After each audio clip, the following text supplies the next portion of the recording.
Hello guys. आज हम अनंत लंबाई के आवेशित चालकता के कारण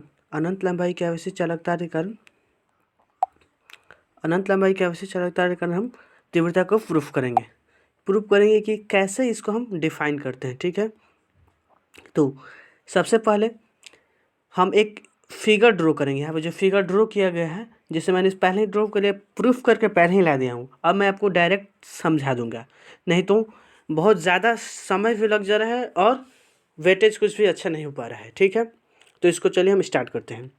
तो सबसे पहले या तो आपको इस भाषा को याद रखना है या आप इसको डायग्राम को याद रखना है।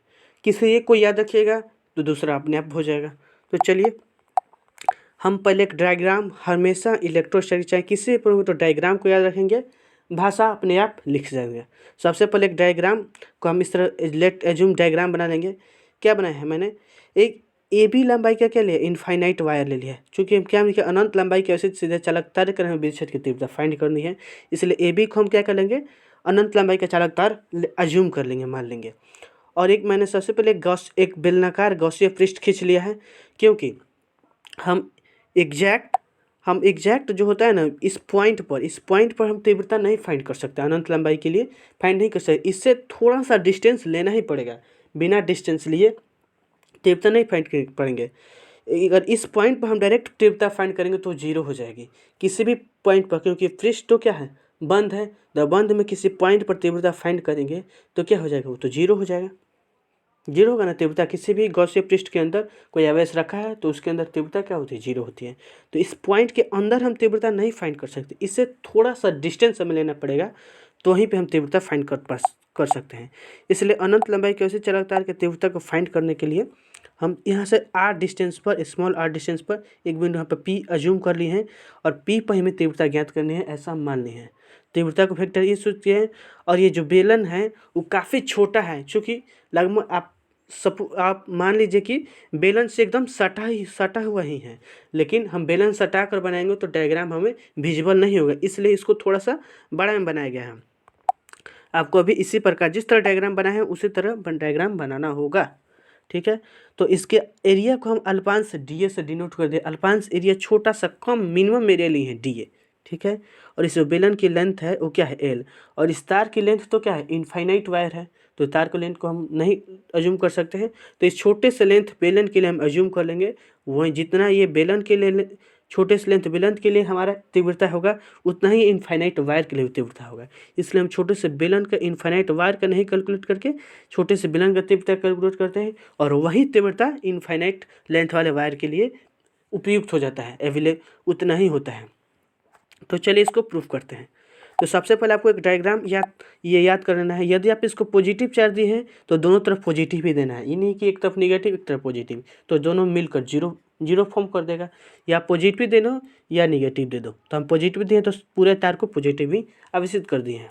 चलिए, क्योंकि क्वेश्चन में आवेशित भी कहा गया है यहाँ पे। ठीक है, अब आगे देखते हैं।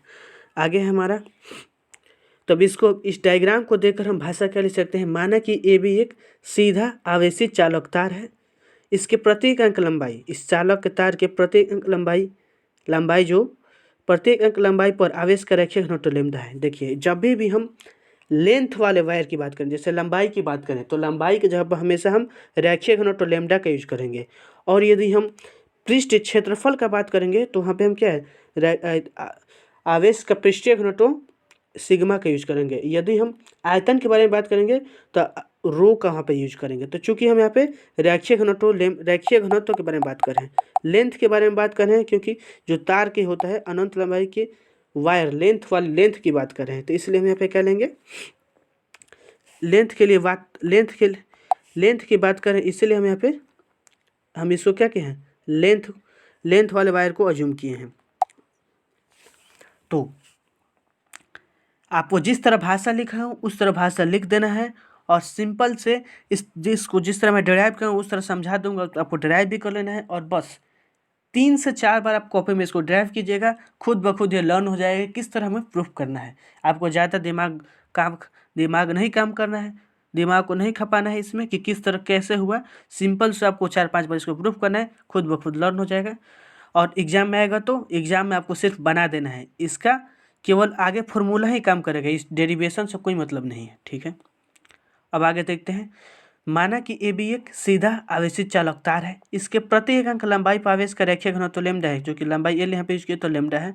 तार से आर दूरी पर बिंदु पी पर विद्युत की तीव्रता ज्ञात करनी है, विद्युत क्षेत्र की तीव्रता ज्ञात करनी है। इसके लिए एल लंबाई का क्या करते हैं, गॉसियन बेलनाकार गॉसियन पृष्ठ खींचते हैं।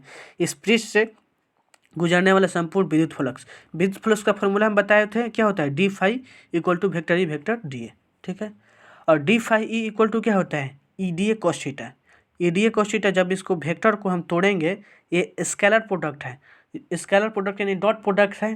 तो डॉट प्रोडक्ट देखिए, vector A into vector B का फॉर्मूला क्या होता है, फॉर्मूला होता है हमारा A B cos theta, A B cos theta, A B cos theta formula होता है। तो जब ये A B cos theta formula होता है, यानी ये दोनों वेक्टर साइन हट जाएगा, तो क्या ये दोनों का प्रोडक्ट और कॉस थीटा साथ में एंगल जुट जाएगा, तो कॉस थीटा एंगल जुट जाएगा। उसी तरह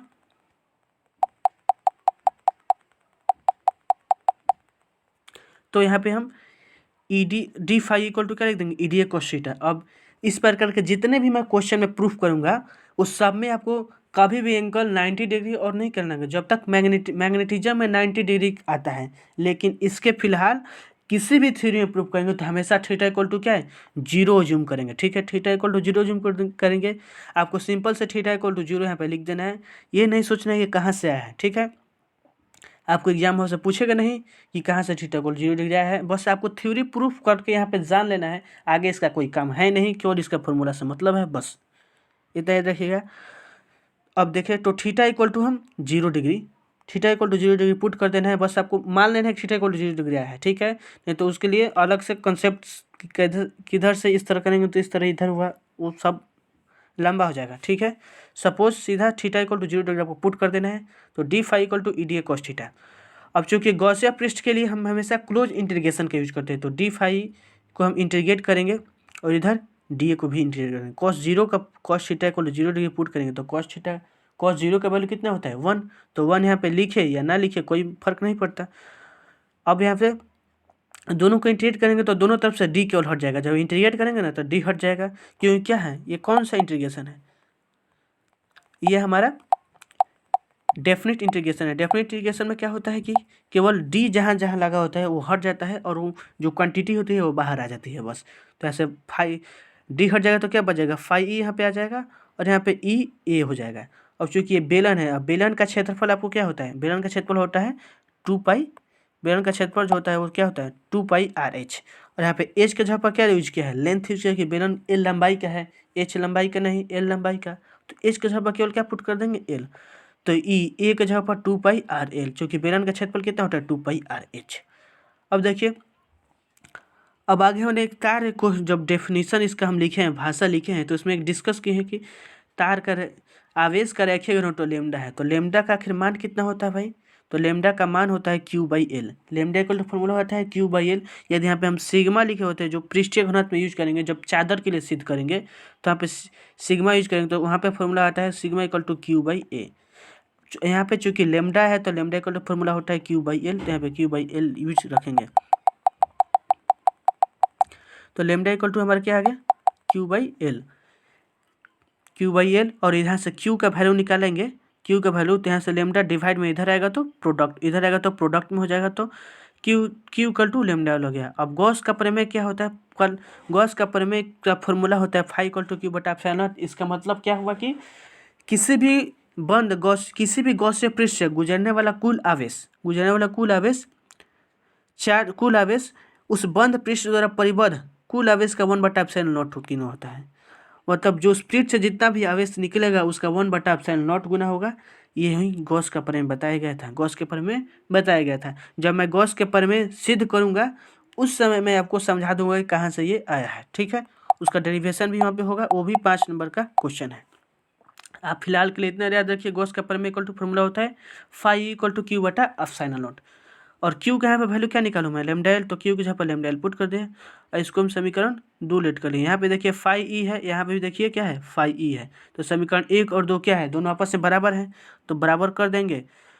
तो यहाँ पे ई इंटू 2πRA लिख दिए इक्वल टू 2πRL यहाँ पे लिख दिए, और यहाँ से फाई का वैल्यू क्या लिख देंगे हम, lambda L upon epsilon not, lambda L upon epsilon not. यहाँ से एल और एल कैंसिल हो जाएगा, तो क्या बच जाएगा 2πR बच जाएगा। यहाँ पे क्या बच जाएगा हमारा 2πR, और यहाँ से क्या बनेगा लेमडा अपन एप्सिलॉन नॉट बच जाएगा।